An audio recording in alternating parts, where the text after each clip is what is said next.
వాయుమండల సంబంధమైన అధిపతి ఎవరు? వాయుమండలం అంటే ఏంటి? వాయుమండలం అంటే ఏంటి? అదే మధ్యాకాశం. వాయుమండలం అనేదే మధ్యాకాశం. ఆ మధ్యాకాశంలో ఇప్పుడు ఆయన ఏం రాయబడింది? వాయుమండల సంబంధమైన అధిపతి. ఎవడు వాడు? సాతానుడు. సాతానుడు ఇప్పుడు మధ్యాకాశాన్ని ఆక్యుపై చేసుకున్నవాడు ఉన్నాడు.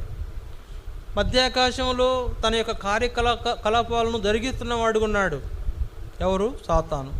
అక్కడ తనకు 33 కోట్ల మంది అనుసరులు కూడా ఉన్నారు. తను ఒక రాజ్యం స్థాపించాడు అక్కడ. ఏం రాజ్యం అది? ఏం రాజ్యం? సాతాను రాజ్యం అక్కడ ఉంది ఇప్పుడు ప్రజెంట్. అయితే ఎలా ఉంటుంది అక్కడంటే, ఒక ఆయన తన అనుభవాలు చెప్పాడు మాకు. ఎప్పుడో చెప్పాడు, 20 సంవత్సరాల క్రితమే, పైగా 20 సంవత్సరాల పైన ఉంది. ఒక ఆయన చెప్తున్నా ఏంటంటే, ఆయన దయ్యాలతో మాట్లాడతాడంట. ఆయన ఎవరితో? దయ్యాలతో మాట్లాడతాడంట. దయ్యాలతో స్నేహం చేస్తాడంట. ఒకసారి ఆయన దయ్యాలు తీసుకుని అంట. ఆయన చెప్పడం మనకు అదంతా నిజం మనకు తెలియదు.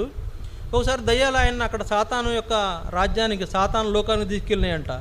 తీసుకెళ్తే అక్కడ చూపిస్తున్నాడు, ఇదే మా లోకం, ఇదంత పెద్ద సామ్రాజ్యం ఉంది మాకు, ఇక్కడ మాకు ఒక రాజు ఉన్నాడు, ఆయన చెప్పిందే మేము చేస్తూ ఉంటామని ఆ యొక్క మరి ఆ దయ్యాలకు సంబంధించిన ఆ అపవాది దూతలు, అదే అపవాది అనుసరులలో ఒకళ్ళు చెప్తున్నారంట, ఇదంతా మా సామ్రాజ్యమే, ఇక్కడ మాకు అధిపతి సాతానుడు, ఆయన ఏం చెప్తే అది చేస్తూ ఉంటాం మేము, ఆయన పలానా ప్రాంతానికి పోయి వాళ్ళని ఇబ్బంది పెట్టరా అంటే అక్కడికి వెళ్తాం, ఎక్కడ ఏం చేయమంటే అది చేస్తూ ఉంటాము, ఇక్కడ మాకు పెద్ద బిల్డింగ్ ఉంది చూసావా అంటే రాజుగారి కోటలా ఉందంట, మెట్లు ఎక్కడానికి పైకి వెళ్ళడానికి ఉందంట, అక్కడ పై అంతస్తులు కూడా ఉన్నాయంట. అది సాతాను యొక్క స్థలం, సాతాను ఉన్నటువంటి స్థలం. ఒక ఆయన చెప్పినాడు ఈ సంగతులు. కాబట్టి అట్లాగా మధ్యాకాశంలో ఇప్పుడు ఎవరన్నారంటే సాతాను ఉన్నాడు.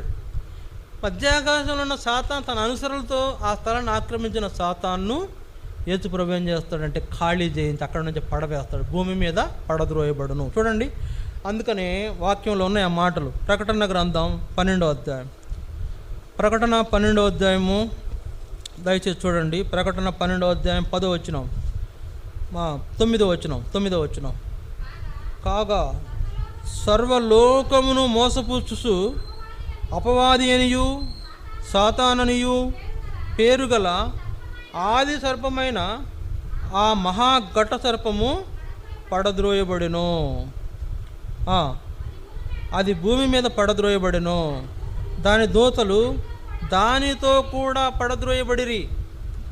ఇక్కడ దేవుడు అంట, అంటే యేసు ప్రభు ఏం చేస్తాడంట, ఇక్కడ చూడండి 7వ వచనం చూడండి.